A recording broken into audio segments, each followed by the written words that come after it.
I'm deaf, but I probably speak more languages than you do. Just because I'm deaf doesn't mean I'm tone deaf. I speak to my parents in Arabic, and sometimes I speak to my brother in sign language. I'm in the choir and I'm the only deaf person.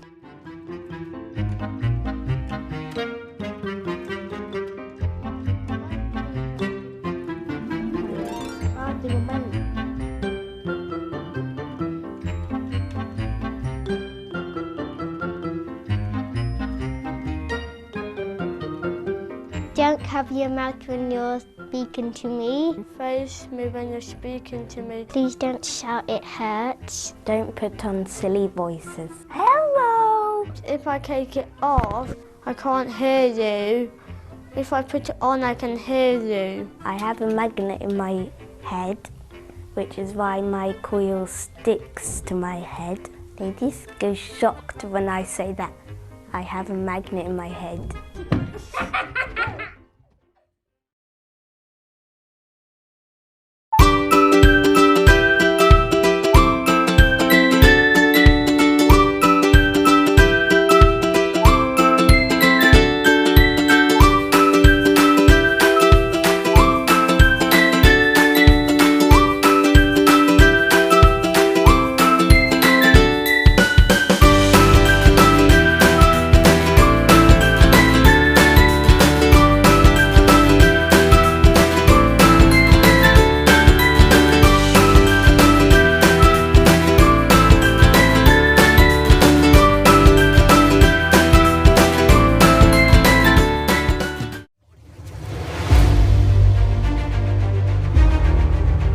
Perkenalkan, nama saya Muhammad Said Az-Zahiri. Saya ingin jadi pemain bulu tangkis, harus fokus berlatih dan semangat. Itulah salam yang ingin disampaikan Said pada teman-temannya, atlet muda bulu tangkis Indonesia.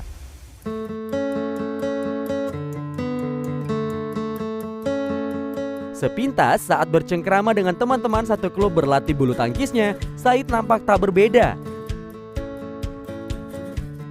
Dia mampu bersosialisasi dan berkomunikasi tanpa canggung. Said memang terlahir tunarungu, tidak mampu mendengar dan berbicara lugas. Tapi teman-teman Said sama hebatnya dengan Said.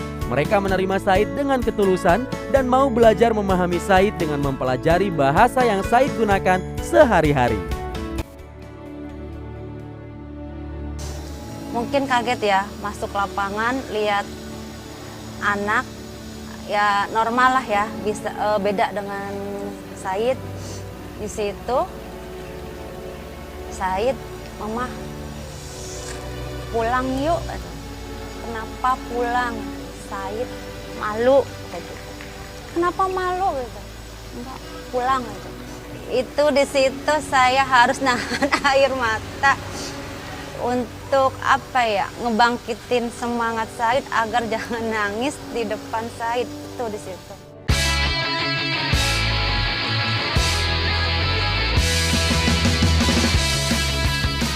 Di akhir pertandingan pada akhirnya Said berhasil mengalahkan sang lawan M. Agung Pubi Utama dengan skor 21-19, 22-20, dan 21-12.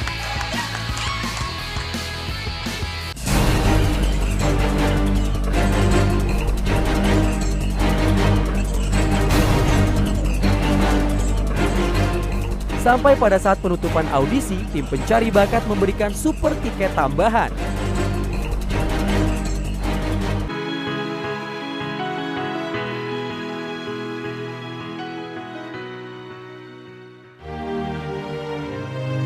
Namun super tiket bukan tiket cuma-cuma. Said masih harus berhadapan dengan para peraih super tiket lainnya dari audisi di 8 kota.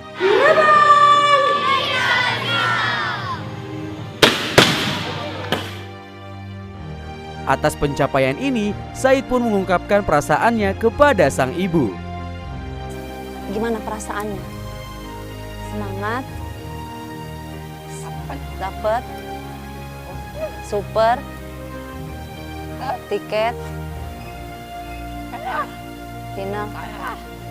Semangat. Perasaan Said ke mama apa? Ya apa? sayang, sayang, ke mama sayang. Sayang, terus apa? Sayang, oh sayang ke mama. Terus apa lagi? Ah, udah sayang aja.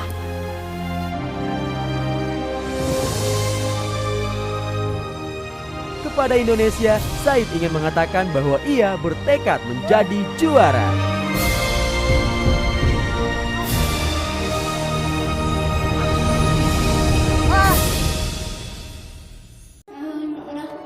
Beginilah Muhammad Naufal Adib, siswa tunarungu yang melantunkan ayat-ayat Al-Quran. Dan seperti inilah azan yang dikumandangkan Akbar Putra Shailendra, salah satu anak dengan autisme.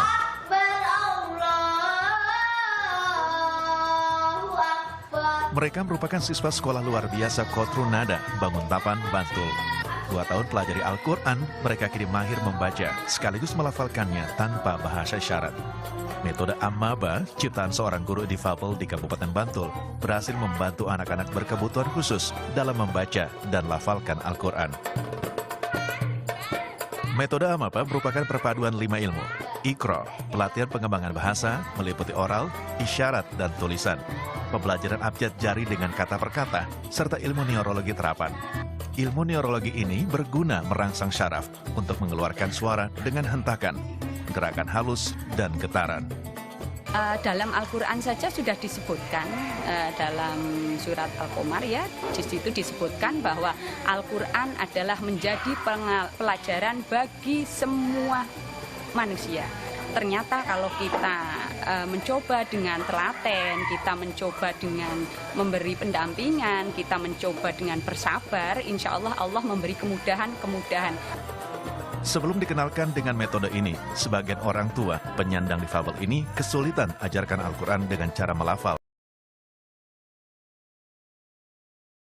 Disabilitas rungu adalah orang yang memiliki hambatan dalam indera pendengaran.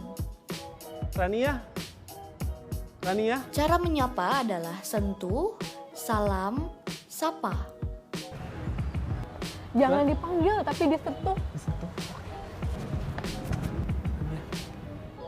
Berbicara harus dengan kontak mata dan berhadapan wajah kepada disabilitas rungu, tidak mengarahkan wajah kita kepada pendamping. Posisikan mereka duduk di paling depan dengan posisi interpreter, tidak membelakangi pembicara dan cahaya.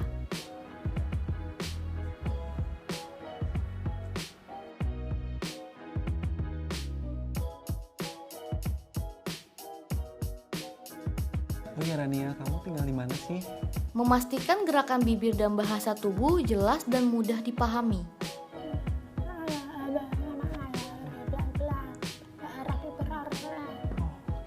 Oh ya, di kuping kamu tuh hearing aid ya? Memberikan informasi secara tertulis untuk kata-kata yang sulit dimengerti atau kata-kata serapan.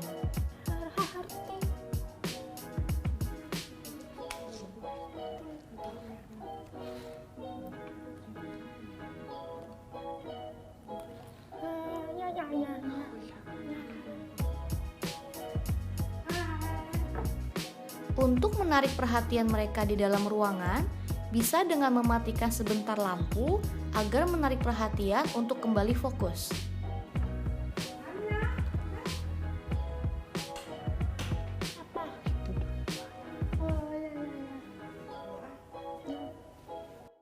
Untuk menyapa mereka, dapat dengan lambaian tangan atau tepukan di bahu atau ketukan di meja atau lantai.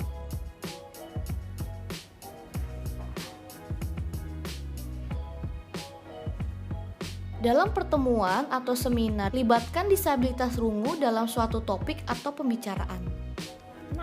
Teman-teman, saya akan mengajarkan bahasa isyarat cabang olahraga.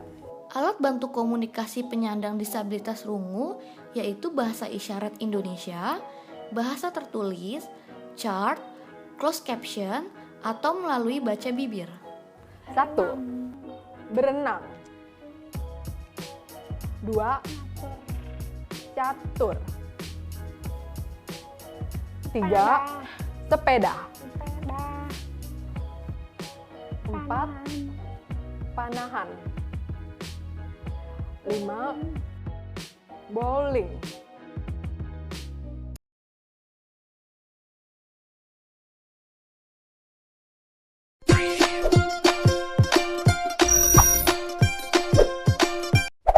Halo pemirsa Inahel TV, apa kabar? Kita bertemu lagi di program Hai Dok. Kali ini bersama saya Dr. Melisa yang akan menjawab pertanyaan Anda terkait dengan pendengaran. Telinga merupakan organ yang berfungsi sebagai organ pendengaran. Namun, bagaimana sih kalau pendengaran kita terganggu atau mengalami penurunan fungsi? Nah, ini bisa terjadi karena beberapa sebab yang berbeda pada setiap orang. Nah, pada kesempatan kali ini, saya akan menjawab beberapa pertanyaan yang sudah masuk melalui media sosial Inahel TV terkait dengan pendengaran. Yang pertama adalah, Hai Dok, mau tanya nih, tuli itu ada bedanya dan kategorinya nggak? Misal tuli ringan, sedang, berat, dan lain-lain. Ketulian sendiri dapat dibagi menjadi 3, yaitu tuli konduktif, tuli sensorineural, dan tuli campuran. Tuli konduktif yang pertama, atau kita sebut conductive hearing loss, adalah tuli yang disebabkan karena gangguan konduksi suara. Pada saat penyakit seperti adanya kelainan struktur pada daun telinga, liang telinga, dan telinga tengah. Serta pada kondisi di mana terdapat hambatan suara seperti adanya kotoran telinga yang menyumbat. Lalu, yang kedua adalah tuli sensorineural atau sensory neural hearing loss adalah tuli yang disebabkan karena gangguan pada saraf pendengaran. Sebagai contoh, akibat paparan bising yang lama, penggunaan obat ototoksik, dan kondisi alami yaitu penurunan fungsi saraf pendengaran akibat faktor usia. Yang terakhir adalah tuli campuran atau mixed hearing loss. Tuli campuran sendiri merupakan kondisi di mana terdapat gangguan pada konduksi dan saraf pendengaran. Tingkat keparahan ketulian atau yang biasa kita sebut sebagai derajat ketulian dibagi menjadi ringan, sedang berat, berat, dan sangat berat. Namun tergantung berapa desibel penurunannya. Nah, pertanyaan yang kedua ya. Hai Dok, tetangga saya punya anak 3 tahunan yang nggak bisa mendengar. Apakah gejalanya atau bisa disembuhkan nggak sih? Apakah ini faktor keturunan? Gejala dari gangguan pendengaran bisa dengan mudah kita ketahui, yaitu apabila ada stimulasi suara, anak tidak bisa merespon seperti menoleh ke arah suara. Apabila stimulasi suara yang keras pun anak tidak mendengar, sebaiknya segera diperiksakan ke dokter untuk segera dicari penyebab anak tidak bisa mendengar tersebut. Selain itu, kita juga bisa mengetahui adanya gangguan pendengaran dari perkembangan bicara dan bahasa dari anak itu. Sebagai contoh, apabila anak terlambat bicara dapat dicurigai adanya gangguan pendengaran. Berikutnya, setelah anak diperiksa dan diketahui permasalahannya, baru dapat menjawab apakah dapat sembuh atau tidak. Nah, apabila gangguan pendengarannya sudah sejak lahir atau kita sebut kongenital, dapat diterapi dengan alat bantu dengar, implan koklea, dan terapi wicara. Namun, apabila gangguan pendengarannya disebabkan oleh suatu gangguan di konduksi suara, maka dapat ditata laksana sesuai dengan penyebabnya. Yang terakhir, tuli kongenital dapat terjadi karena faktor genetik dan faktor non-genetik. Nah, faktor genetik ini di mana orang tua menurunkan gen resesif gangguan pendengaran kepada anaknya. Sedangkan faktor non-genetik berkaitan dengan beberapa sindrom yang menyertai gangguan pendengaran. Sebagai contoh, sindrom rubella kongenital dan Down syndrome. Sudah jelaskan pemirsa? Kita ke pertanyaan ketiga ya. Hai Dok, kalau membersihkan telinga pakai kapas bahaya nggak sih? Atau ada tips membersihkan telinga yang aman terutama untuk balita? Sebenarnya, telinga sudah memiliki mekanisme pembersihan secara alami, di mana seluruh kotoran yang terbentuk dan kulit mati akan migrasi keluar dari liang telinga kita. Namun, tindakan manipulasi di dalam liang telinga inilah yang akan mengganggu mekanisme alami tersebut. Sebagai contoh, apabila kita mengorek telinga kita dengan cotton bud terlalu dalam, hal itu sebenarnya tidak disarankan karena akan mendorong masuk kotoran lebih dalam dan dapat melukai liang dan gendang telinga. Tips untuk membersihkan telinga adalah bersihkan kotoran yang sudah keluar di muara telinga saja. Tidak perlu membersihkan sampai masuk ke liang telinga. Boleh menggunakan kapas atau kain bersih lainnya. Itu tadi beberapa pertanyaan seputar pendengaran. Terima kasih untuk yang sudah bertanya. Jika ada pertanyaan lagi, dapat disampaikan ke akun media sosial kami. Dan jangan lupa subscribe dan like untuk video-video Inahel TV lainnya. Saya Dr. Melisa, sampai jumpa.